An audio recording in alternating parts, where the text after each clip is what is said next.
Okay, it's Pastor Mel. You're ready to make your way back to church, and we're ready for you to come and see us. We wanted to share with you a little bit of what the experience is going to be like when you get back to church.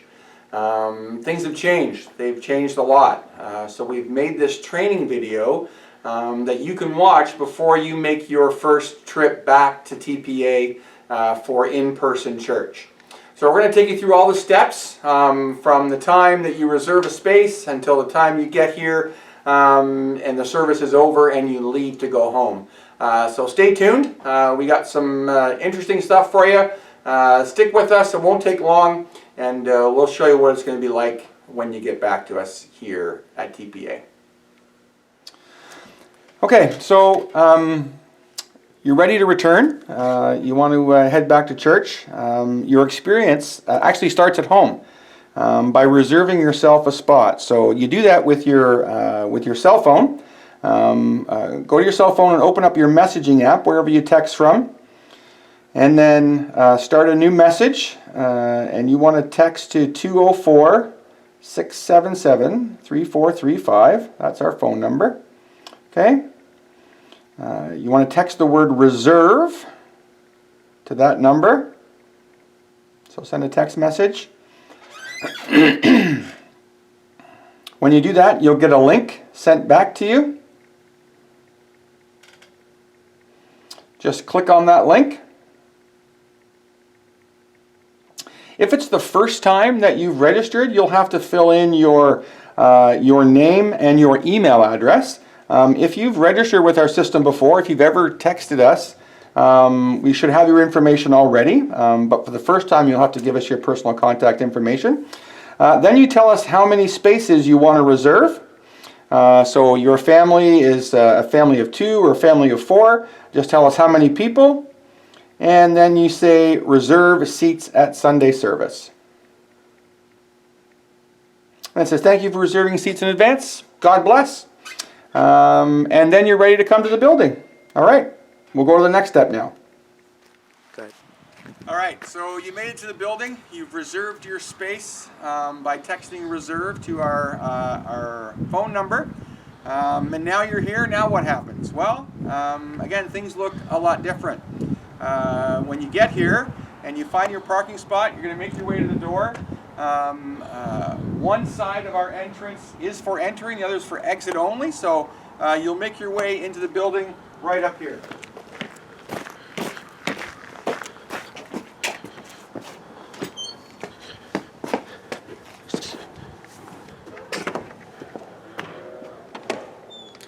Once you're in, you'll see we have a pre-screening station, and you'll make your way over there next.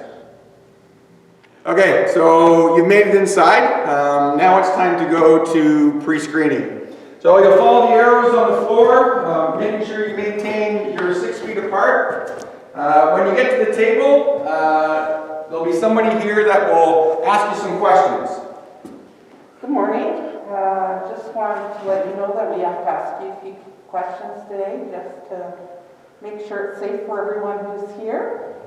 Do you have any of the following symptoms? Fever, feverish, new or existing cough, or difficulty breathing? No.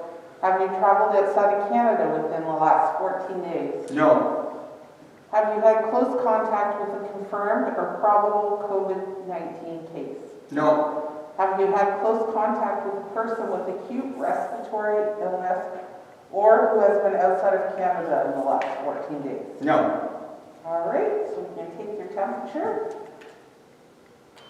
And you're good to proceed on to the sanitizing station and then on to check-in.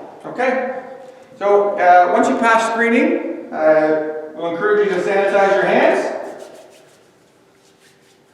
And you'll make your way to the check-in station.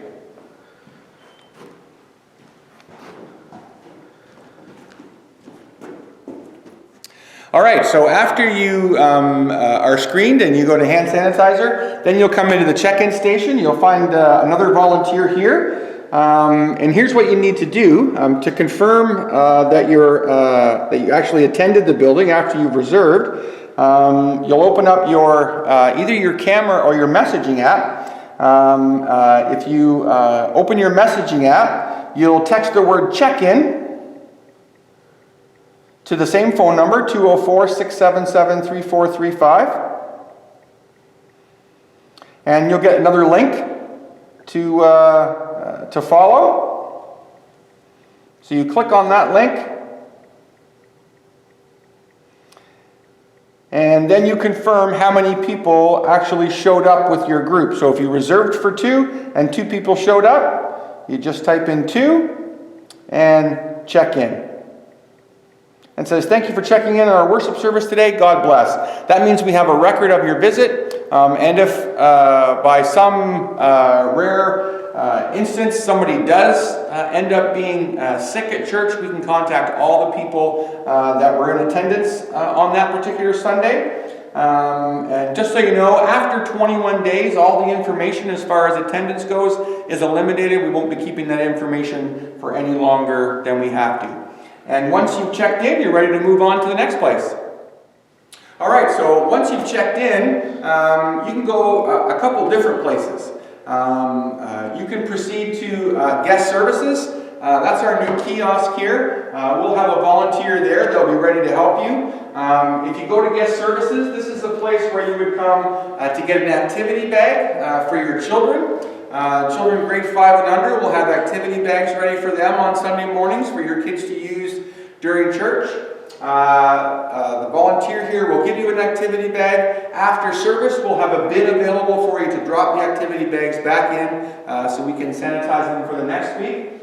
This is also where we'll be doing our offering now. Because of COVID-19, we won't be taking up offerings in the auditorium anymore. We won't be passing any offering plates. So if you would like to do your offering, you can do it here at the debit machine. You can always text to give as well. There are envelopes here. The volunteer will make sure that the pin pad is sanitized and the pen is sanitized for you. If you make your donation, you can leave the envelope right in the slot here and it will be secure for you. This is also the place you'll go to answer, get your questions answered. If you're wondering what's happening, what's available, what's open, what's not open, our guest services volunteer can help you there. If you don't need to go to guest services, if you're not making a donation today, then you can proceed to the auditorium. We'll go there next. All right, so you've checked in and you've been to guest services if you needed to go there. The next thing is getting a seat. One of the things that's different now is you can't choose your own seat, unfortunately. We will have a volunteer that will be ready to seat you. We'll be seating in the auditorium from front to back.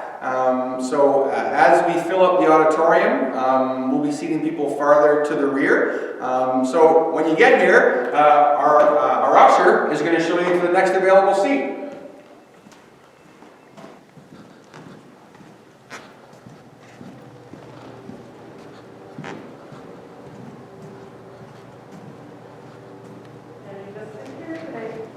Thank you very much. You're welcome.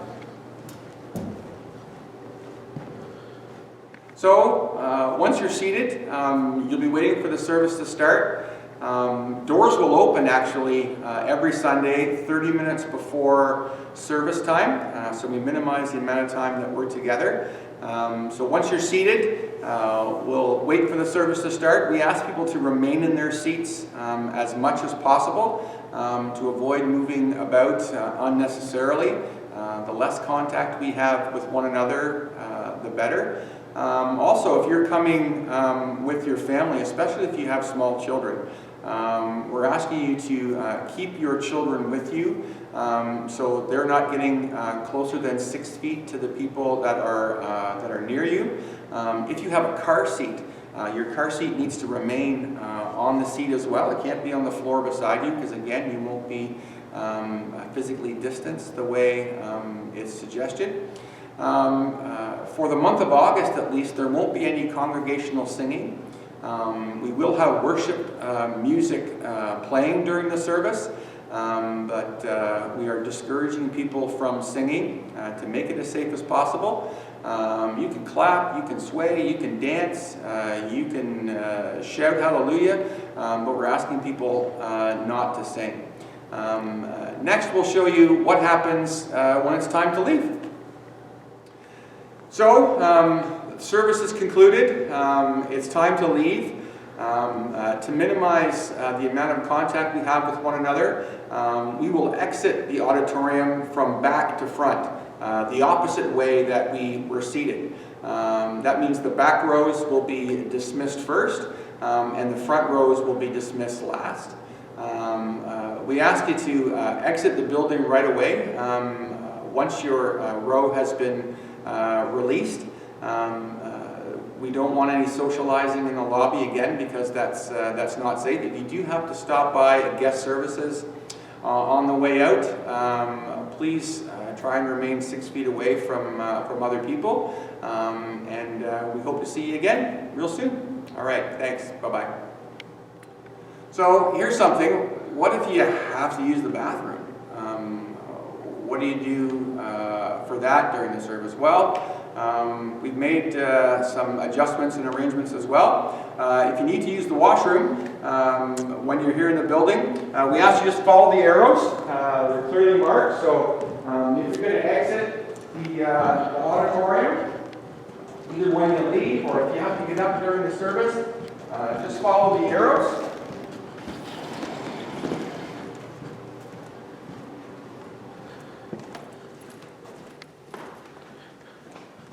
Our washroom upstairs will be open for people to use.